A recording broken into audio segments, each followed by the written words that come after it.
भभूति बजा के देखे कितना बड़ा कूड़े का पहाड़ इकट्ठा हो चुका है। बालू में उसमें कब्रें बन रही, ये विकास है। राम का नाम लेकर के रावण राज चल रहा है। कोरोना में जब आप दूध लेने जाओ तो पीछे लाठी पड़ती थी, तो दारू लेने जाओ तो वेलकम कहा जाता था। ये भारतीय जनता पार्टी के संस्कार है। युवा भाई अब अखिलेश यादव। यूपी विधानसभा चुनाव 2022 की आहट है। सियासी सरगर्मियां तेज हो गई हैं। जहां एक तरफ सूबे में बीजेपी अपनी सत्ता को बरकरार रखने के लिए जद्दोजहद करने में लगी हुई है, तो वहीं विपक्षी दलों ने योगी सरकार को बेदखल करने के लिए मोर्चा खोल रखा है। वैसे सूबे में इस बार बीजेपी ने हिंदुत्व का ऐसा सियासी एजेंडा सेट किया है कि अपने आप को सेकुलर कहलाने वाली सियासी पार्टियों ने भी इस बार मुस्लिम कार्ड खेलने से कम कर दिया है। नमस्कार, आदाब, मैं हूं ज़ेबा खान। एक बार फिर हाजिर हूं आपके साथ, आपके पसंदीदा प्रोग्राम जन की बात जनमत के साथ। तो आइए बात करते हैं यहाँ मौजूद कुछ लोगों से, जानते हैं उनके मन की बात क्या है कि वो इस बार सूबे में किसकी सरकार देखना पसंद करेंगे। बताएं सर, इस बार सूबे में आप किसकी सरकार देखना पसंद करेंगे? आपकी सूबे में योगी आदित्यनाथ की सरकार, बीजेपी की सरकार इसको जा रही है और कांग्रेस उसको ओवरटेक कर रही है बहुत भारी मतों से। लेकिन आपको ऐसा नहीं लगता है कि यूपी में जो अभी पीएम ने कुछ दिनों पहले नारा दिया है कि यूपी के लिए योगी बहुत उपयोगी हैं, आपको ऐसा नहीं लगता कि सूबे में योगी जी ने बहुत काम किया है? किस मामले में योगी को उपयोगी बता रहे हैं? पहले तो वो अपना सारा ग्राफ रेट चेक कर लें, क्राइम में चेक कर लें। क्राइम में यूपी नंबर 1 है, किडनैपिंग में यूपी नंबर 1 है। लखीमपुर कांड की स्थिति आप देख ही रहे हैं। माफियाओं पे बुलडोजर चलाया है। माफियाओं पे बुलडोजर, गिने चुने लोगों को देख के बस बुलडोजर की उनकी कार्रवाई चल रही है, लेकिन वास्तव में क्या क्राइम रेट घट गया? अगर इनके माफिया के बुलडोजर आने से क्राइम रेट घट रहा हो तो मैं इसको समझता हूँ इनकी कार्रवाई के बारे में क्या कहेंगे? विकास तो आपको दिख ही रहा होगा कैसा विकास है। आप जिस शहर के अंदर खड़ी हैं इसकी महानगर में गिनती होती है। आप जाइए, पूरा शहर इस समय जाम से त्रस्त है। मेट्रो है ना, मेट्रो के लिए तो विकास किया है।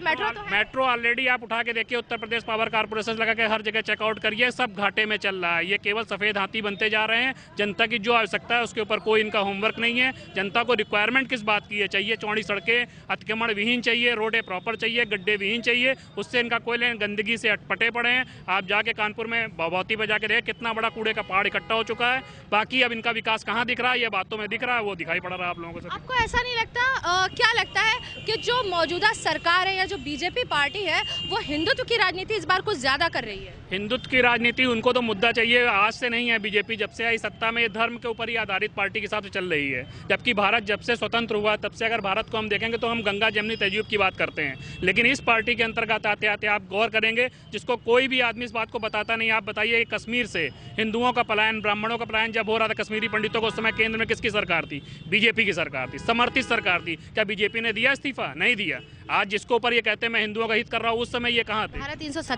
370 जिसको एक मुद्दा बनाते हैं, उस चीज के लिए अगर साझा राजनीति का दौर ना होता तो उस चीज को कांग्रेस भी बहुत पहले खत्म कर चुकी होती। और आप भारत के अंदर जितनी भी स्थितियों को आप देखते हैं, भारत का जो यूनाइटिफिकेशन देखते हैं आप, वो सब कांग्रेस की ही देन है। आज जिस विकास को ये लोग बेच रहे हैं, प्राइवेट हाथों में जाने दे रहे हैं, अपने कुछ पसंदीदा लोगों के हाथों में ही सारी चीज़ें हैं, चाहे आपके एयरपोर्ट्स हों, चाहे आपके पोत हों, सभी बड़ी बड़ी चीज़ें ये सभी इनको बांटे दे रहे हैं रेवड़ी की तरह। और बाकी ये विकास अपना जहाँ देखें टीवी में दिखा रहे हैं और मीडिया इनको दिखा रही है विकास के नाम। ये बताइए, क्या आपको लगता है कि इस बार मुस्लिम कार्ड जो है वो पार्टियों ने, जो सेकुलर पार्टियां हैं जैसे कि कांग्रेस है, सपा है, कांग्रेस तो परंपरागत पसंद रही है मुसलमानों की आज़ादी के बाद से, कुछ कम हो गया है? ऐसा नहीं लग रहा कि मुस्लिम इस बार आपको सपोर्ट कम करेगा? नहीं, मुस्लिम अब की बार हमको सपोर्ट सबसे ज़्यादा करेंगे, यही देखने वाली बात है। आप देखिए, मुस्लिम का जो जुड़ाव बीच में कुछ समय जब हम देखते हैं 89 के बाद से यूपी के अंदर सपा और बसपा का जो दौर आया, उसमें कुछ मुसलमान भाई हैं हमारे जो थोड़ा सा डाइवर्ट हो गए बाबरी मस्जिद कांड की वजह से, लेकिन आज उनको सच्चाई समझ में आ रही है कि उनका वास्तविक हित अगर किसी पार्टी में है तो केवल कांग्रेस में है। और आज़ादी के बाद से वो अपना इतिहास उठा के देख सकते हैं कि सबसे ज़्यादा उनका भला किसने किया है। अच्छा, फ्री राशन तो कभी कांग्रेस के समय में नहीं दिया गया? फ्री राशन की आवश्यकता नहीं है, मेरी बात समझिए इस चीज़ को, ये बहुत गलत चीज़ है। बहुत रोजगार दे रही है। कहाँ रोजगार दे रही, बताएं ना। पेट्रोल पंप पे आप सुनिए, आप इनके आंकड़े देखिए, आप बीजेपी के आंकड़े देखिए, पेट्रोल पंप पे जो आदमी पेट्रोल भर रहा है उसके परिवार का डाटा मांगते हैं। ये कितना रोजगार दिया? खुद टीईटी का पेपर तो इनका लीक आउट हो जाता है। ये अपने अधिकारियों के ऊपर, इनके ऊपर कोई लगाम नहीं है। रोजगार इन्होंने कितने निकाले, कितने भरे, कितने वेटिंग में है? हर एक वैकेंसी के पीछे कोई ना कोई घपला जरूर हो जाता है, फिर वो जाके कोर्ट में पेंडिंग हो जाती है, कहने के लिए हो जाता है कि रोजगार दिए। और मुफ्त राशन की जहाँ तक आपने बात की मैडम, यहाँ पे देश में लोगों को रोजगार चाहिए। आपके 4000 रुपए के राशन से किसी का घर नहीं चल पा रहा, उसके एवज में आप 200 रुपए का कड़वा तेल करे दे रहे हैं और 100 रुपये से ऊपर पेट्रोल डीजल कर दे। अगर चुनाव ना होता तो ये 10-12 रुपये की कमी देखने को मिली है, किसी को देखने को नहीं मिलती। आज लगता नहीं है कि सूबे में इस बार योगी जी की सत्ता बरकरार है? पहले इनके मंत्री विधायक जितने क्षेत्र में जाके अपनी चेक कर लें। अभी कृषि कानून के ऊपर जो इन्होंने बैकफुट लिया है उसको देखिए, और लखीमपुर कांड को देख के इनकी स्थिति समझ में आ रही है। हाँ, तो हमारे साथ और भी लोग हैं, आइए उनसे जानते हैं कि इस बार अब की बार किसकी सरकार देखना चाह रहे हैं। सर, आप किसकी सरकार देखना? बीजेपी की सरकार देखना। बीजेपी मैडम क्यों भाजपा ऐसा क्यों? हमको लाए हम उनको लाएंगे। मैडम मेरी कानपुर ग्रामीण बिठूर विधानसभा से मैं बिलोंग करता हूँ। नहीं किसानों को क्या बढ़िया चलवाएंगे, राम पे लाएंगे, लोगों को गड्ढे में ले जाएंगे, सड़कों पे गड्ढे दिखाएंगे, गंदगी फैलवाएंगे। कि कोरोना काल में जो बालुएं थी उसमें कब्रें बनी थी, ये विकास है बीजेपी का। आप क्या ऑक्सीजन नहीं दे पाए, ऑक्सीजन नहीं दे पाए, लेकिन इनके जो ऑन रिकॉर्ड ये दिखा रहे हैं, ये कह रहे हैं। अभी काशी में माननीय मोदी जी ने स्नान किया, योगी जी ने क्यों नहीं किया मालूम है? क्योंकि वहीं लाशें दफनाई गई थी, योगी जी को मालूम था, इसी गंगा जी में लाशें डाली। वैक्सीन तो दिया ना सरकार ने? अरे वैक्सीन को एहसान किया, हमारे लोगों को टेस्ट की वैक्सीन है, एहसान किया। इसके पहले टिक्के नहीं लगते थे क्या? आज योगी जी अगर इस प्रकार के अपराधी होते, जो सोच और मानसिकता जो लोग रखते हैं कि योगी जी अपराधी हैं, तो आप देखिए कि अखिलेश सरकार में अखिलेश जी के साथ कितने लोग हाथ मिलाते थे, वो कौन थे? वो सब लाशें दफनाने वाले अपराधी थे। लेकिन बीजेपी हिंदुत्व का एजेंडा सेट क्यों करती है? हिंदू का एजेंडा आज सब सेट कर रहे हैं। आप देखिए सेट कर रहे हैं? प्रियंका गांधी हो, अखिलेश जी हो, ये सब जा करके भगवान राम के चरणों में गिर गए जाके। ये योगी जी का प्रताप नहीं है, ये योगी जी की भक्ति है राम की। स्नान नहीं किया योगी जी ने गंगा में। रोजगार राजनीति नहीं चलेगा, सरकार दे तो रही है सरकार। कहाँ दे रही? देखिए ना, सिर्फ कापी किताबों में चल रही, पेपरों में चल रही है, कोई रोजगार नहीं चल रही है। वकील मार दिए गए, एक हफ्ते पहले वकील मार दिया गया। एडवोकेट प्रोटेक्शन एक्ट लागू नहीं हो पा रहा, एडवोकेट प्रशासन को आज भी दलाली में चढ़ कर रखा है लोगों ने, और प्रशासन में लोग भी नहीं किया है। एक चीज मुझे ये बताइए, शिक्षा का स्तर जो है, क्या दिल्ली के जो गवर्नमेंट मॉडल स्कूल है, यूपी के मॉडल स्कूल उनका स्तर टच करते हैं, या किसी भी यहाँ के सरकारी स्कूल में? एक सेकंड, किसी विधायक या मंत्री या किसी आईएएस का बच्चा पढ़ता है? इसके बारे में क्या? आज आप देखिए प्रेजेंट टाइम की स्थिति ये है कि जिस प्रकार पहले के दुर्दशा इसी उत्तर प्रदेश सरकार में बीच की सरकारों ने कर दी थी, सपा बसपा ने, आज उसके मुकाबले बहुत सी चीज़ें बदली हुई हैं। आप देखिए जाके प्राइवेट स्कूलों में जिस प्रकार की सुविधाएं थी, आज वही सुविधाएं सरकारी स्कूलों में देने की कोशिश की जा रही है। और बल्कि कुछ लोग ऐसे हैं, आप नेशनल इंटर कॉलेज चले जाइए, अपराध पे बात करिए। मैं वकीलों की बात करता हूँ। सबने वादा किया कि 2 लाख कर देंगे, 2.5 लाख कर देंगे, 3 लाख कर देंगे, इकट्ठा 5 लाख। इसके बाद तो कोई वकील इधर उधर जाएगा नहीं। जो जा रहे, जो और पार्टियों से जुड़े हैं वो अलग बात है, लेकिन 5 लाख कर दिया, ये बड़ी बात है। और इस तरह की सरकार ही हम चाहिए, और यही सरकार रहेगी, और यही 400 में आएगी, 350 करोड़ 400 में आएगी। देखो, बात करते हैं किसानों पे, लखीमपुर खीरी कांड पे जो बात करते हैं, जिसने अपराध किया उसको सरकार ने सजा दिया। माननीय योगी आदित्यनाथ जी के जो आह्वान में सरकार चल रही है, लखीमपुर खीरी कांड अजय मिस्टेनी का अधिकतर जनता आरोप लगा रही है कि रोजगार नहीं दिया, महंगाई बहुत है। कहाँ महंगाई मैम? नहीं आरोप लगा रही है, वो जनता ही लगा रही है। वो जनता आरोप नहीं लगा रही। आप जनता के बीच जाइए, जनता आरोप नहीं लगा रही है। अगर ये खुलेआम ये भजन चल रहा, जो राम को लाए हम उनको लाएंगे, ये जनता के बीच में पब्लिक में बैठ करके भजन चल रहा है। ये जनता आरोप नहीं लगा रही है, जनता को सब पता है, जनता जानती है। राम की जमीन की 2.5 हिंदू मुस्लिम करना, और चुनाव में पैसे समाजवादी पार्टी अखिलेश यादव के नेतृत्व में 350 वोटें ला रही है, इनकी घबराहट। राम का नाम लेकर के रावण राज चल रहा है, टोटल ये राम का नाम लेकर रावण का नाम चल रहा है, रावण राज नहीं चलेगा। उत्तर प्रदेश के हाथरस की घटना कोई नहीं भूल सकता।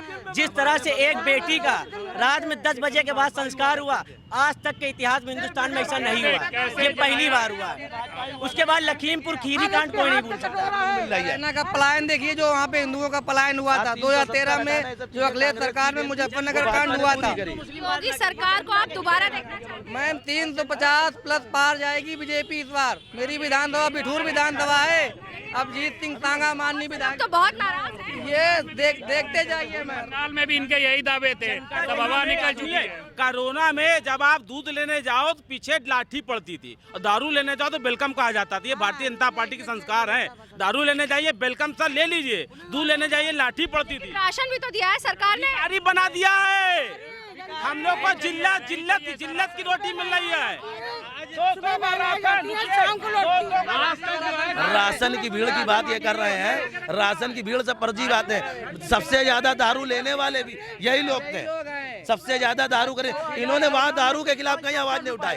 दारू के खिलाफ आज पेट्रोल की स्थिति जो है, आप देखिए कि यहाँ जो दारू लेने जाते थे उसके खिलाफ अभी तक किसी ने आवाज नहीं उठाई थी। आज लेकिन जब मुद्दा आया तभी वो कह रहा है। अगर आपने क्यों दुकानें खोली? दारू लेने जाते थे, दुकानें क्यों खोली? आपने क्यों आदेश दिया? रात में 10 बजे के बाद में अगर आप दारू लेने जा रहे हैं तो आपको छूट है, लेकिन अगर आप घर का सामान, जरूरी सामान, बच्चे की दवाई लेने जा रहे हैं तो आपको डंडे पड़ रहे हैं। ये ऑर्डिनेंस फैक्ट्री दे दी प्राइवेट हाथों में, देश की रक्षा फैक्ट्री प्राइवेट हाथों में दे दी, ऑर्डिनेंस फैक्ट्री दे दी।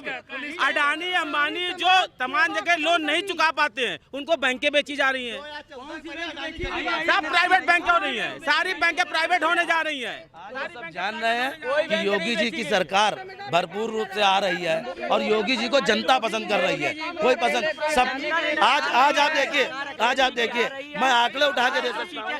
आप कहो कुछ भी 300 के पार जा रहे हैं इस बार आदरणीय अखिलेश यादव जी। मैं आंकड़े दे सकता हूँ। एक चीज कहना चाहता हूँ सर, इस बार आप किसकी सरकार देखना पसंद करते हैं? आपकी बार किसकी सरकार होना चाहिए? इस बार गरीबों की सरकार होना चाहिए, मजदूरों की सरकार होना चाहिए, किसानों की सरकार होना चाहिए, मेहनत कशों की सरकार होना चाहिए। वर्तमान सरकार अगर राष्ट्रीय परिप्रेक्ष्य में देखें तो ये सरकार पूंजीवादी सरकार है। देश आज 60% आर्थिक रूप से गुलाम हो गया है। अब कोई भारत में बंदूक लेके कब्जा नहीं करेगा कोई देश, अब आर्थिक गुलाम बनाए जाएंगे। तो उसमें ना जात है ना धर्म है, उसमें केवल आर्थिक गुलामी है, गरीबी अमीरी की लड़ाई है। और जब गरीब अमीर के खिलाफ खड़ा होता है तो कहीं जात का पर्दा, कहीं धर्म का पर्दा खड़ा कर दिया जाता है। तमाम योजनाएं भी तो गरीबों के लिए चलाती है, आप कैसे कह सकते हैं पूंजीवाद की सरकार? कौन गरीब विधायक है बताइए आप, एक विधायक गरीब का नाम बताइए, आप नाम बताइए। सारंगी आज सांसद हैं, उनकी परिस्थितियाँ क्या है आप थोड़ा जानकारी करिए।